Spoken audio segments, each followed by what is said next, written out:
sometime before the great biblical flood, which is Genesis 6 through 9. The first is Nephilim. Now, this word can mean giants and was certainly taken that way by ancient translators of the Old Testament. For example, the Septuagint, the ancient Greek translation of the Hebrew Bible. There is a verse in the Bible that most people have read and quickly moved past. It sits in Genesis chapter 6, verse 4, 4 sentences, 43 words in the English Standard Version, and inside those 43 words is a claim so strange, so unresolved, that scholars have spent centuries arguing about what it actually means. The Nephilim were on the earth in those days, and also afterward. Read that again, also afterward. The flood comes in Genesis chapter 7. The earth is covered, everything that breathes dies, and yet the text itself, not a myth, not a footnote, but the actual body of Scripture says the Nephilim were there before the flood, and also afterward. No explanation is given, no resolution. The verse lands and the narrative moves on as if the reader already knows the rest of the story. Most people never ask why. They were taught that the Nephilim were giants, tall men, warriors, maybe an exaggeration of ancient tribal memory. They were told the story was minor, the details were unclear, and the safest thing to do was not press too hard on it. So they didn't. They filed it away under strange Old Testament things and moved forward. But the ancient world did not move forward. The ancient world stopped at that verse and built an entire literature around it. Hi viewers, before going any further, when you first read or heard about the Nephilim, what did someone tell you they were? Drop it in the comments. Just one line, because the answer most people give reveals exactly how much of this story was left out of what they were taught. There were Jewish communities, centuries before the birth of Christ, who read Genesis 6, 4 and understood it as the opening line of a much longer and far more serious account. They had texts, detailed texts, texts that named the figures involved, described what they did, explained the consequences, and framed the entire episode as one of the most important warnings in sacred history. Those texts survived. Not in the libraries of Rome, not in the archives of Constantinople, not in the great cathedral collections of medieval Europe. They survived in the highlands of Ethiopia, copied by hand, bound in the liturgical tradition of a church that never let them go, preserved across more than 2,000 years while the rest of the Christian world slowly forgot they existed. And when Western scholars finally encountered those texts, when the Dead Sea Scrolls were pulled from the caves of Qumran in 1947, and researchers found fragments of the same literature buried in the dust of the Judean desert, the question stopped being whether these texts were ancient. The question became why almost no one in the Western Church had ever heard of them. That is what this documentary is about, not giants, not sensational claims, not mythology dressed up as history.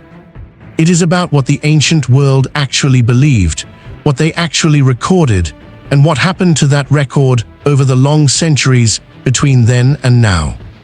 The answer is not simple, and it is not comfortable. But it starts with a book, a very old book, and a verse that was never meant to be read alone. 40 years in the wilderness, and the spies came back trembling. 12 men had crossed into Canaan. 12 men had seen the land, walked its hills, studied its inhabitants, and when they returned to the camp of Israel, 10 of them could barely speak. Numbers 13:33 records what they said. We saw the Nephilim there, the descendants of Anak come from the Nephilim. We seemed like grasshoppers in our own eyes, and we looked the same to them. The flood was centuries behind them. The world had been wiped clean, or so the tradition held. And yet here were men standing before Moses, reporting that the same beings Genesis mentioned before the flood were standing on Canaanite soil. No one in the camp questioned it, no one demanded clarification. The people of Israel heard the word Nephilim, and they understood immediately what was being described. They did not need a footnote, they did not need a definition. They were terrified. Deuteronomy does not soften the picture. Moses, recounting the history of Israel's journey, lists the peoples encountered along the way: the Rephaim, the Emim, the Zamzumim, and the Anakim. These are not symbolic names. These are populations, geographic populations with territories, kings, and cities. Deuteronomy 2:20 states directly that the Zamzumim were considered a people as great and numerous and tall as the Anakim, and that the Anakim themselves were considered descendants of the Rephaim.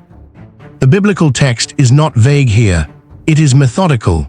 It traces a lineage of enormous, feared peoples across multiple books of the Hebrew Bible, using specific names, specific locations, and specific descriptions of physical presence that terrified trained soldiers. Not Noah himself, but maybe not his sons, maybe their wives, or something's going on there, so you can sort of have Noah's line okay, but not okay, that kind of thing. So there were ancient writers who would actually take that view because this is not poetry. This is the narrative record of ancient Israel encountering something it recognized, feared, and could not fully explain. And the language keeps circling back. The Rephaim, the Anakim, the giants of Gath, the sons of Rapha mentioned in 2 Samuel. Thread by thread, the Hebrew Bible builds a picture that Genesis 6:4 opens but never closes. The flood was supposed to end the story, but the text itself refuses to let it end. And somewhere in the ancient libraries of the Jewish world, long before Rome or Constantinople ever weighed in, a group of scribes were writing down the part of the story that the biblical text only hints at. It begins in darkness. A group of heavenly beings, called watchers, look down at the earth and make a choice they cannot take back. That is how 1 Enoch opens the story, not with mystery, not with vague symbolism, but with a decision. A deliberate crossing of a boundary that was never meant to be crossed. And everything that follows, every consequence, every judgment, every catastrophe described in the chapters of Genesis flows from that single moment. The Book of Enoch is not a fringe document. It is not a medieval forgery. It is not a modern invention. Fragments of 1 Enoch were found among the Dead Sea Scrolls, copied in Aramaic, preserved in the caves of Qumran by Jewish scribes who lived more than 2,000 years ago. Those fragments represent some of the oldest surviving manuscript material related to the Genesis tradition. Carbon dating and paleographic analysis place the Qumran copies of 1 Enoch as early as the 3rd or 2nd century before the Common Era.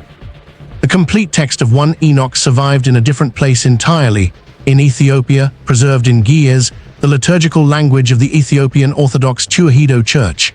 The Ethiopian tradition never let it go. While councils in Rome and Carthage were debating which texts belonged inside the canon of Christian scripture, the Ethiopian Church simply kept reading what they had always read. To them, the Book of Enoch was not a peripheral curiosity. It was scripture. It still is. And what the Book of Watchers, the opening section of 1 Enoch, describes is a direct expansion of Genesis 6:1-4. The sons of God, who see the daughters of men, are identified as watchers, heavenly beings assigned to observe and guide the earth. 200 of them, according to the text, descend on Mount Hermon. They take human wives. Their offspring are the Nephilim, but the story does not stop at supernatural parentage. The watchers begin to teach. They pass on knowledge that, according to 1 Enoch, was not meant for humanity: metalworking for weapons, the cutting of roots, enchantments. The text frames these revelations not as gifts, but as corruption, the introduction of destructive knowledge into a world not ready to hold it. The result, in the Enochic account, is violence so severe that it becomes the justification for the flood itself. This is a moral argument, a theological argument. Ancient Jewish communities read 1 Enoch not as fantasy, but as an explanation, a serious, structured account of how the world had gone wrong before Noah and what the price of that wrongness had been.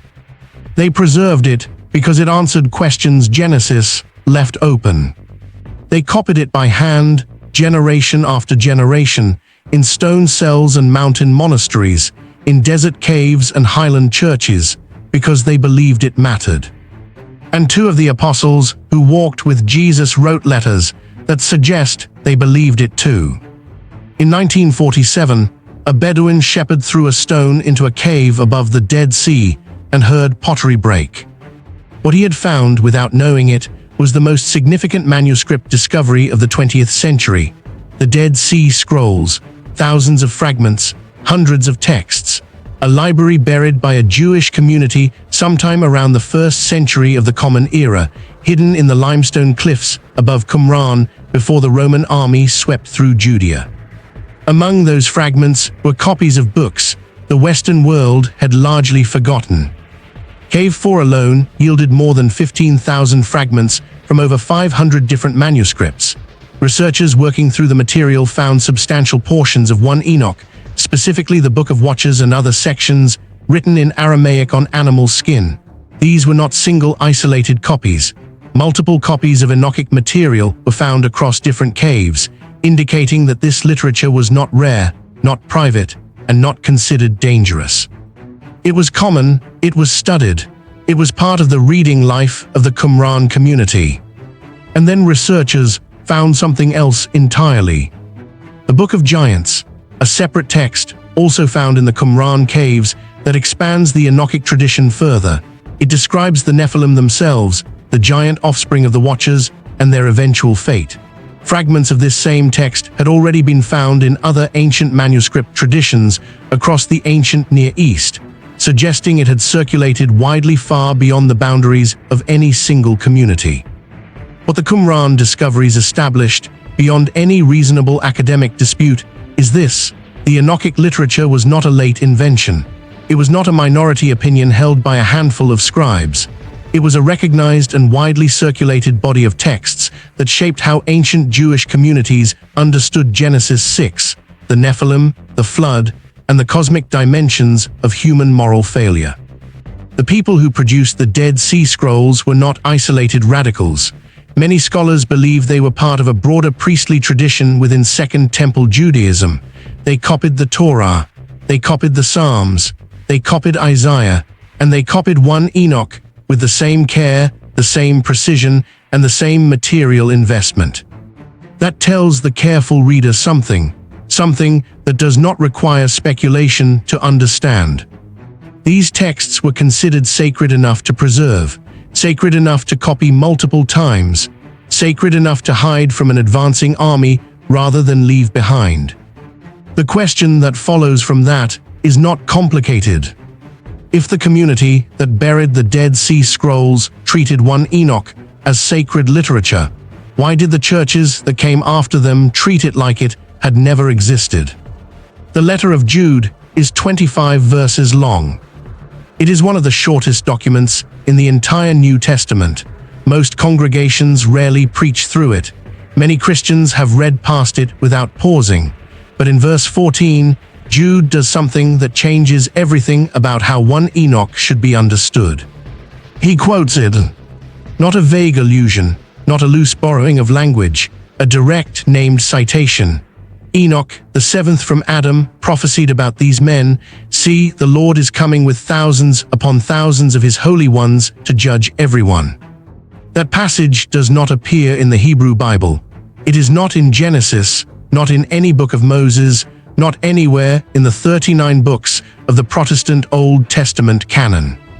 It is in 1 Enoch, chapter 1, verse 9. The statement is, when you understand the war, you understand the greatness of redemption. You understand the magnificence of God's forgiveness. You absolutely are mind-blown with his mercy, because this is the contest. The fallen angels, which are the third of angels. Jude quotes it and attributes it to Enoch by name. And then, in verse 6, Jude references angels who did not keep their positions of authority but abandoned their proper dwelling. The language is precise. The framework is Enochic. Jude is writing to a first-century Christian audience and assuming they already know the tradition he is drawing from. He does not explain it. He does not defend it. He cites it the way a preacher cites a passage the congregation already knows. The second letter of Peter reinforces the framework. 2 Peter 2:4 reads, "For if God did not spare angels when they sinned, but sent them to hell, putting them in chains of darkness to be held for judgment." The language of angels who sinned, who were imprisoned, who await a coming judgment. This is the theological world of 1 Enoch made visible inside the New Testament. These are not small observations. They are structural.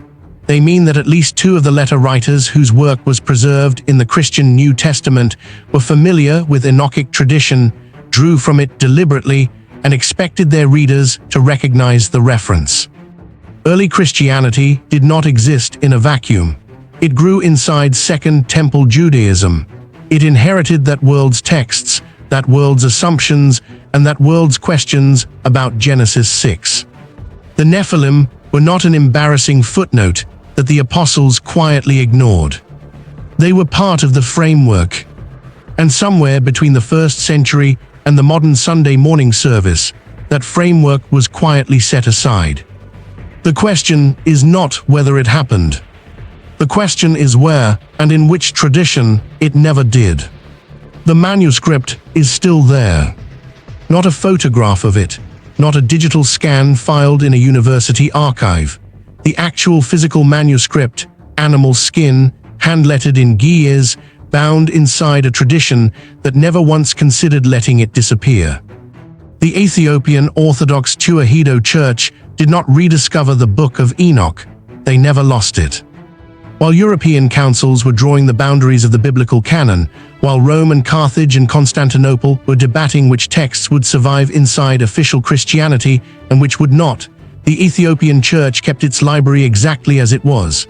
Enoch stayed, Jubilees stayed, the Ascension of Isaiah stayed, not as curiosities, not as historical artifacts, as scripture, as living, breathing, preached and prayed over scripture. James Bruce, a Scottish explorer, traveled to Ethiopia in the 1770s and returned to Europe carrying 3 complete copies of 1 Enoch in gears. When he showed them to Western scholars, the reaction was not celebration. It was skepticism. The text was considered too strange, too detailed, too uncomfortable in the questions it raised. It would take another century before serious academic translation work began. Richard Lawrence, an Oxford scholar, produced the first English translation in 1821. For the first time in more than 1,000 years, the Western world could read what Ethiopia had been reading all along. That gap, more than 1,000 years, is worth sitting with. An entire millennium during which the Western Church preached Genesis 6, read the letters of Jude and Peter, taught about angels and judgment and the flood, and did all of it without access to the literature that the apostles themselves had read, without the framework that gave those letters their full meaning, without the text that the Qumran community had copied with the same care they gave to Isaiah and the Psalms. And the Ethiopian Church never wavered. No council told them to remove it. No Reformation stripped it from their shelves. Generation after generation of Ethiopian clergy read 1 Enoch, studied it, incorporated it into their theological understanding of creation and fall and judgment, and passed it forward. There is grief in that, real grief, for anyone who has sat in a Western church and loved it. The grief is not anger, it is not accusation, it is the quiet recognition that something was carried for everyone by a church that most of the world never thought to listen to. So it has degenerated to the point where God knows that, look, these particular people, okay, they were raised up by rival gods, sons of God, rival divine beings. 3 witnesses now stand together in the historical record. The Ethiopic manuscript, complete and unbroken across 2 millennia. The Aramaic fragments from Qumran, confirming the text's ancient roots in the same Jewish world that produced the New Testament. And Genesis 6, sitting in every Bible on every shelf, waiting for the reader to ask why the verse says also afterward and then never explains itself. 3 witnesses, 1 unresolved question. And the part of the story that answers it was not hidden by any villain.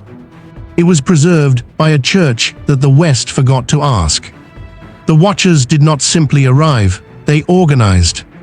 According to 1 Enoch, 200 of them descended together. They made an oath on Mount Hermon, a real mountain, a named location, a place that appears in the Hebrew Bible in connection with sacred geography and covenant boundaries. They did not act in chaos. They acted in agreement. And what followed from that agreement, according to the Enochic account, was not just the birth of the Nephilim. It was the transfer of forbidden knowledge into human hands. The text of 1 Enoch chapter 8 is specific. Azazel, one of the named watchers, taught men to make swords, knives, shields, and breastplates. He taught them the working of metals and the crafting of weapons. Other watchers, named individually in the text, taught enchantments, the cutting of roots, astrology, and the reading of signs. The result, according to 1 Enoch, was that the earth filled with violence. Human beings now had tools, physical and otherwise, that accelerated destruction at a scale the world had not seen. This is not mythology performing as entertainment. This is ancient moral theology performing as warning. The Enochic tradition frames the Watcher's transgression not primarily as a sexual one, though that element is present. The deeper transgression is pedagogical. They taught what should not have been taught. They handed over knowledge to beings who lacked the wisdom to use it without destroying themselves and everything around them. The Nephilim, the giant offspring, became instruments of that destruction. The earth cried out, according to 1 Enoch, and the cry reached heaven. The response was judgment. 4 archangels, Michael, Sarachael, Raphael, and Gabriel, are named in 1 Enoch as the ones commissioned to act. Raphael is sent to bind Azazel. Gabriel is sent against the Nephilim. The flood follows, the cleanup of a world that had been structurally corrupted from within. What makes this account remarkable is not its supernatural content. Supernatural content fills the Hebrew Bible. What makes it remarkable is its moral architecture. The question 1 Enoch answers is not how big were the giants. The question it answers is how does a world reach the point where total judgment becomes the only available response? The answer it gives is this: knowledge without obedience, power without accountability, boundaries crossed by those who should have known better, passed down to those who had no framework to hold it. The ancient scribes who copied this text were not writing science fiction. They were writing a diagnosis. And the symptoms they described have appeared in every civilization that followed, including this one. No single council voted to erase the Book of Enoch. That is the first thing to understand, because the story of how 1 Enoch disappeared from Western Christianity is not a story about conspiracy. It is a story about something harder to define and in some ways harder to accept. It is a story about drift. The early church was not a unified institution with a single library and a single rulebook. It was a scattered network of communities across the Mediterranean world, each with its own collection of texts, its own teachers, its own inherited traditions. Some communities read 1 Enoch. Tertullian, the North African theologian writing in the late 2nd and early 3rd centuries, cited it as scripture. Origen, one of the most influential biblical scholars of the ancient church, engaged its ideas seriously. But the winds shifted. As Christianity moved toward institutional consolidation in the 4th and 5th centuries, questions of canon became urgent in new ways. Which texts carried authority? Which texts could be trusted? The criteria applied were complex, contested, and not always consistent. 1 Enoch was long. It was detailed. It raised questions about angels and cosmology that were difficult to manage within a consolidating theological system. It was used by groups the emerging mainstream considered problematic, and gradually, without a dramatic moment of condemnation, it was set aside.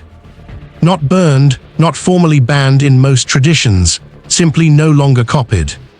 No longer taught, no longer part of the conversation. The Ethiopian Church, operating in geographic and cultural distance from the councils of the Mediterranean world, followed a different path.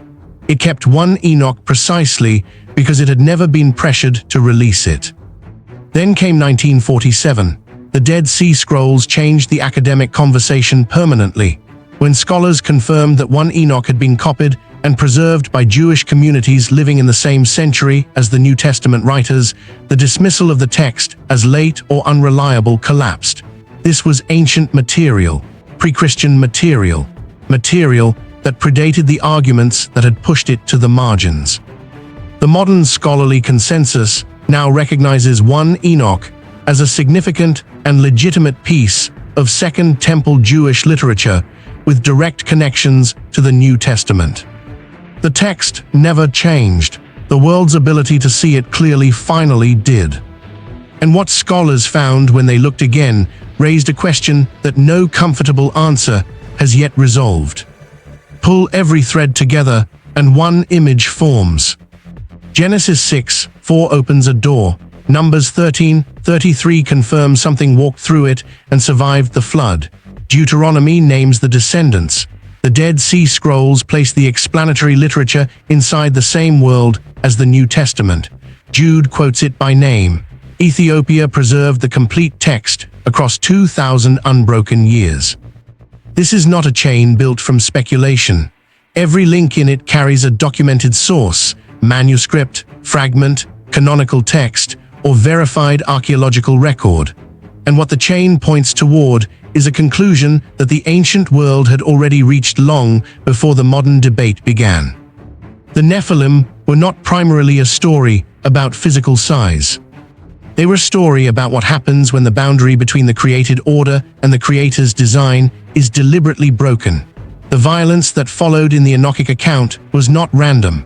It was the direct consequence of forbidden knowledge given to beings not equipped to steward it. The judgment that followed was not arbitrary. It was the response of a creator to a world that had structurally abandoned the order it was built on. That is a theological claim. It is also the claim that every ancient community that read 1 Enoch, from the Qumran scribes to the Ethiopian clergy, understood to be the core of the text. The giants were a symptom, the real story was the cause.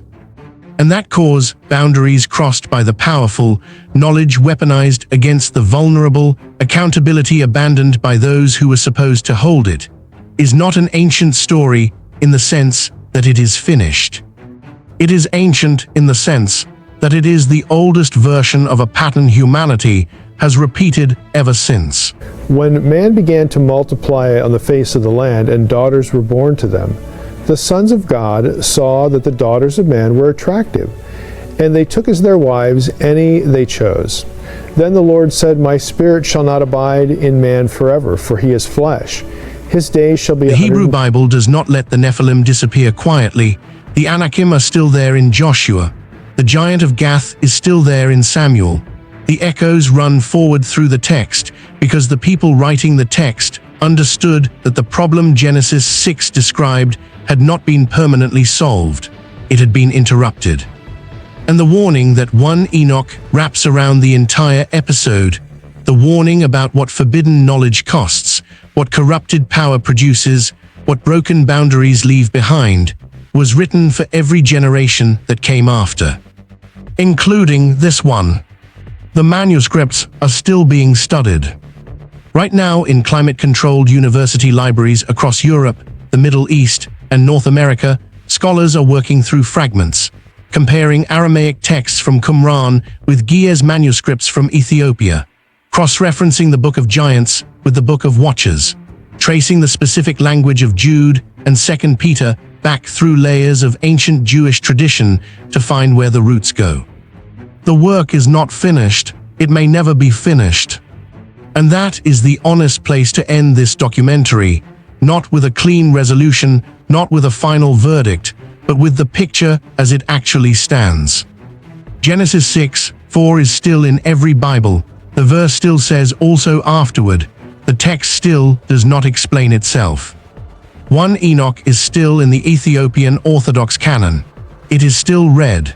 It is still considered scripture by millions of Christians whose tradition is older than the arguments that pushed it out of the Western Church. The Qumran fragments are still real. The carbon dating still holds. The manuscript evidence still confirms that the Enochic tradition was alive and copied with care in the same century that produced the letters of Jude and Peter. None of that has changed. None of it is in dispute among serious scholars working in the field. What remains unresolved is not the evidence. What remains unresolved is what the evidence asks of the people who encounter it.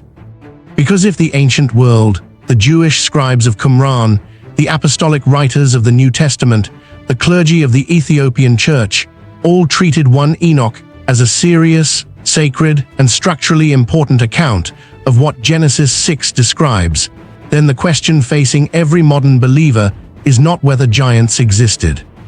The question is what it means that the explanation was preserved, copied, carried across 2,000 years through caves and monasteries and highland churches, and delivered intact into the modern world, not by scholars, not by archaeologists, not by reformers, but by a church that simply never stopped reading it.